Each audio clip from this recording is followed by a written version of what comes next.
न जाने की हिदायत देते थे। वह जंगल श्रापित है, उसके बीच में एक मंदिर है और उस मंदिर में एक मूर्ति जो इंसान की आत्मा तक चुरा लेती है। कहा जाता था कि सैकड़ों साल पहले जंगल में एक तांत्रिक रहता था जिसका नाम था महाकाल।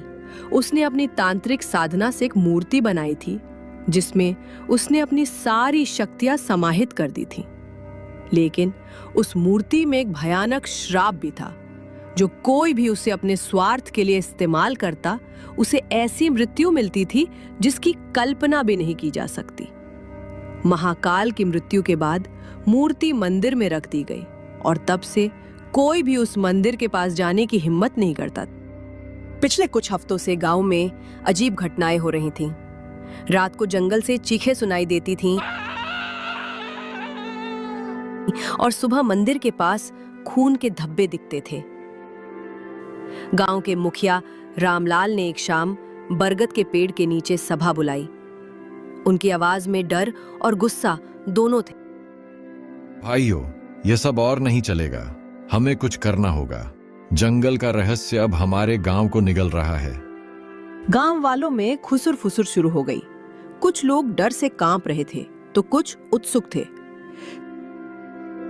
तभी एक बूढ़ा आदमी, जिसे सब बाबा कालदास कहते थे, अपनी लाठी टेकता हुआ आया। उसकी झुर्रियों भरी त्वचा और गहरी आंखें मानो सैकड़ों साल पुरानी कहानियां कह रही हों। यह सब उस मूर्ति का खेल है। मैंने अपने बाप दादा से सुना है कि जब तक मूर्ति को उसका असली मालिक नहीं मिलता, तब तक यह गांव तबाह होता रहेगा। असली मालिक? हाँ, लेकिन वह मालिक कौन है, यह कोई नहीं जानता। शायद वह कोई राजा हो, शायद कोई तपस्वी, या शायद कोई ऐसा शख्स जो अभी तक इस गांव में आया ही नहीं।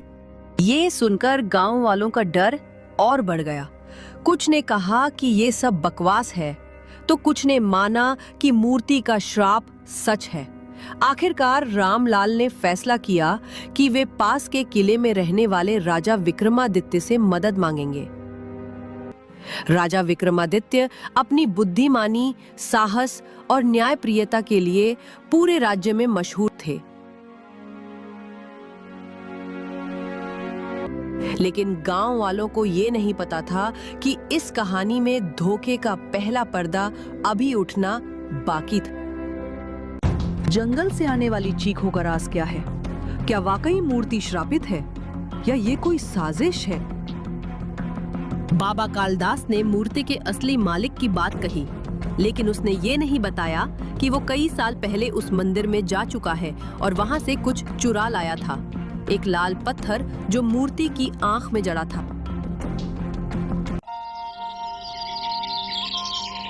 अमरावती से एक समूह राजा विक्रमादित्य के दरबार में पहुंचा। किला विशाल था, जिसकी दीवारें युद्धों और समय की गवाही देती थीं। राजा एक भव्य सिंहासन पर बैठे थे। उनकी भारी आवाज और तेज आंखें किसी को भी डरा सकती थी। उनके बगल में खड़ा था उनका विश्वास पात्र मंत्री चंद्रभान, जो अपनी चालाकी और मक्कारी के लिए कुख्यात था। चंद्रभान की मुस्कान में हमेशा एक रहस्य छिपा रहता था, मानो वो हर समय कोई नई साजिश बुन रहा हो। रामलाल ने घबराते हुए पूरी कहानी सुनाई। जंगल की चीखें, खून के धब्बे और श्रापित मूर्ति का रहस्य। यह मामला गंभीर है। अगर यह मूर्ति वाकई श्रापित है तो मैं उसे अपने हाथों से नष्ट कर दूंगा। मैं और मेरा मंत्री स्वयं अमरावती जाएंगे। महाराज, शायद यह कोई साजिश हो। गांव वाले डर की वजह से कुछ भी मान सकते हैं। हमें सावधान रहना होगा। महाराज, आपका आना हमारे लिए सौभाग्य की बात है। हम आपके इंतजार में रहेंगे।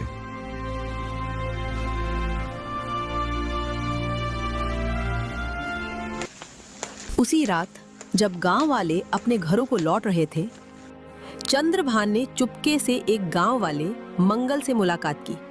मंगल एक सीधा साधा किसान था, लेकिन उसकी आंखों में लालच की चमक थी। चंद्रभान ने उसे एक थैली दी जिसमें सोने के सिक्के थे।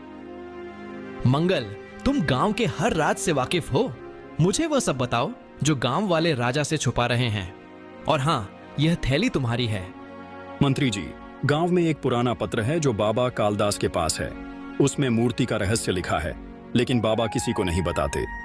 वह पत्र मुझे चाहिए, तुम उसे मेरे लिए लाओ। चंद्रभान की साजिश क्या है? क्या मंगल बाबा कालदास को धोखा देगा? मंगल ने चंद्रभान को पत्र का जिक्र किया, लेकिन उसने ये नहीं बताया कि उसने एक बार उस पत्र को चुपके से पढ़ा था। पत्र में लिखा था, मूर्ति की शक्ति 2 लाल पत्थरों में है। एक पत्थर मूर्ति की आंख में है और दूसरा जंगल में कहीं छुपा है।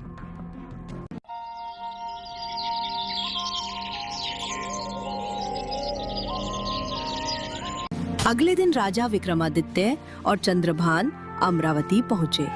गांव वालों ने उनका भव्य स्वागत किया। ढोल नगाड़ों की आवाज और फूलों की मालाओं से गांव का माहौल उत्सव जैसा हो गया। लेकिन इस उत्साह के पीछे एक अनजाना डर था।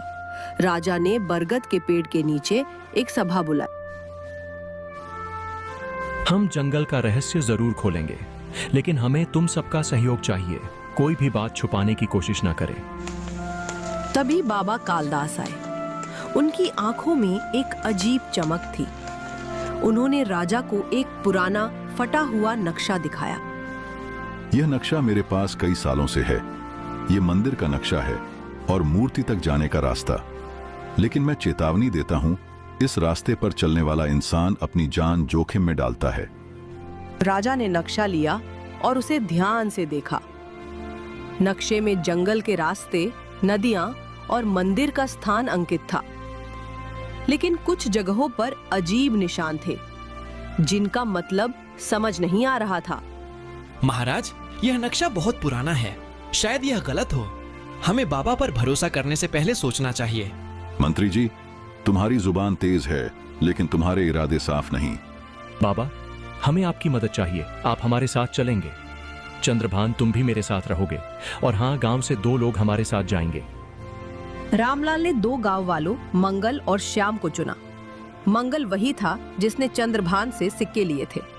श्याम एक ईमानदार और साहसी युवक था जो गांव की रक्षा के लिए हमेशा तैयार रहता था। बाबा कालदास ने नक्शा इतने सालों तक क्यों छुपाया? क्या चंद्रभान की चाल कामयाब होगी? नक्शे के पीछे एक छोटा सा श्लोक लिखा था जो बाबा ने राजा को नहीं दिखाया। श्लोक था, जो सच्चाई से भटकेगा वो जंगल में हमेशा के लिए खो जाएगा। अगली सुबह राजा विक्रमादित्य, चंद्रभान, बाबा कालदास, मंगल और श्याम जंगल की ओर निकले। जंगल इतना घना था कि सूरज की किरणें भी जमीन तक नहीं पहुंचती थीं। पेड़ों की टहनियां मानो उनसे फुसफुसा रही हों। हवा में सड़े हुए फूलों की गंध थी और हर कदम पर अजीब सी आहटें सुनाई देती थीं।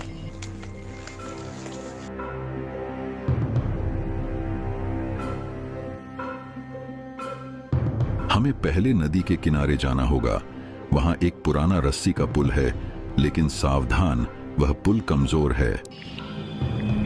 जैसे जैसे वे आगे बढ़े, जंगल और डरावना होता गया। अचानक एक जोरदार चीख सुनाई दी। डरो मत, हम सब साथ हैं। कुछ देर बाद वे नदी के किनारे पहुंचे। नदी का पानी काला था और उसमें अजीब सी लहरें उठ रही थीं।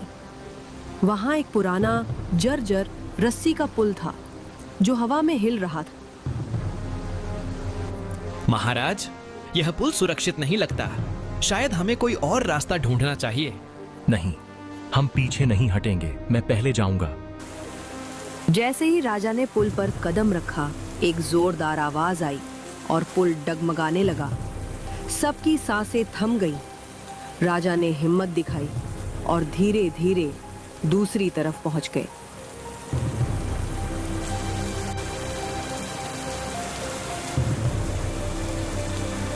बाबा कालदास, चंद्रभान और मंगल भी उनके पीछे आए।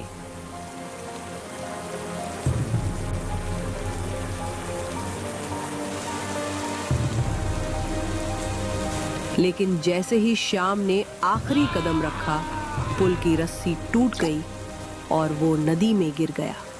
श्याम, लेकिन श्याम का कोई अता पता नहीं था। नदी का पानी उसे निगल चुका था। हमें आगे बढ़ना होगा। श्याम की बलिदान बेकार नहीं जाएगा। शाम के साथ क्या हुआ? क्या पुल का टूटना इत्तेफाक था या कोई साजिश? बाबा कालदास ने चुपके से देखा कि चंद्रभान ने पुल की रस्सी के पास कुछ किया था। उसने एक छोटा सा चाकू निकाला था और रस्सी को काटने की कोशिश की थी, लेकिन बाबा ने ये बात किसी से नहीं कही। शाम के गायब होने से सबके चेहरों पर उदासी और डर था, लेकिन राजा ने हिम्मत बांधते हुए कहा, हमें आगे बढ़ना होगा, श्याम के लिए और गांव के लिए। कई घंटों की खतरनाक यात्रा के बाद वे मंदिर के सामने पहुंचे। मंदिर पुराना और जर्जर था। उसके दीवारों पर अजीब आकृतियां उकेरी गई थीं, जो देखने में डरावनी थीं। मंदिर के दरवाजे पर एक बड़ा सा ताला लटक रहा था, जिस पर संस्कृत में कुछ लिखा था।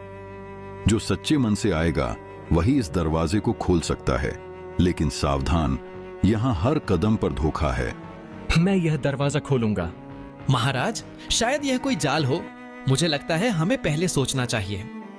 लेकिन राजा ने अपनी तलवार निकाली और एक ही वार में ताला काट दिया। दरवाजा धीरे धीरे खुला और अंदर का नजारा देखकर सबके होश उड़ गए। मंदिर के बीचों बीच एक विशाल मूर्ति थी, जो सोने और काले पत्थर से बनी थी। उसकी आंखों में 2 लाल पत्थर जड़े थे, जो अंधेरे में चमक रहे थे। मूर्ति के चारों ओर खून के धब्बे थे और हवा में एक अजीब सी कंपन थी।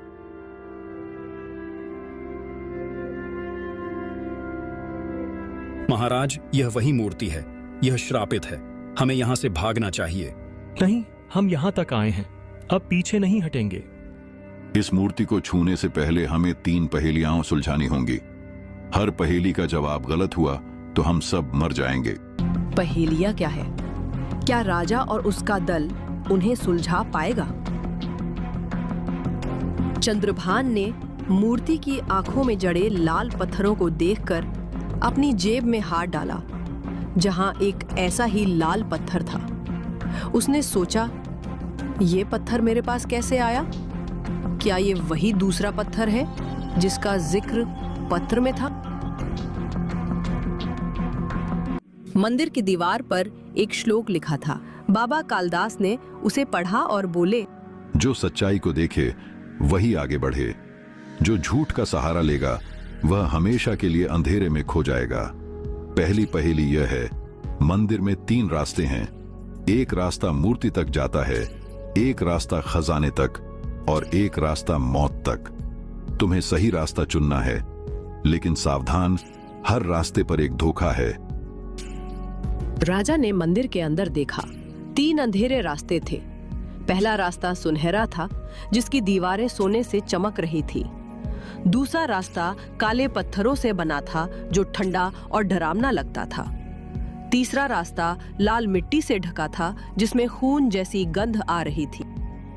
महाराज, सुनहरा रास्ता सबसे शानदार दिखता है। शायद यही सही रास्ता हो। सावधान, जो चमकता है वह हमेशा सच नहीं होता। हम काले पत्थरों वाले रास्ते पर चलेंगे। ये सबसे सादा दिखता है और सच्चाई सादगी में होती है। सब उस रास्ते पर चलने लगे, लेकिन जैसे ही राजा ने पहला कदम रखा, फर्श हल्का सा हिला और दीवारों से नुकीली भालाएं निकलने लगी। महाराज, यह गलत रास्ता है। लेकिन राजा ने शांत रहते हुए एक तरफ कूदकर सबको पीछे खींच लिया। भालाएं फर्श में चली गई। ये पहली पहेली थी। तुमने सही रास्ता चुना क्योंकि तुमने चमक दमक को नजरअंदाज किया, लेकिन अभी 2 पहेलियां बाकी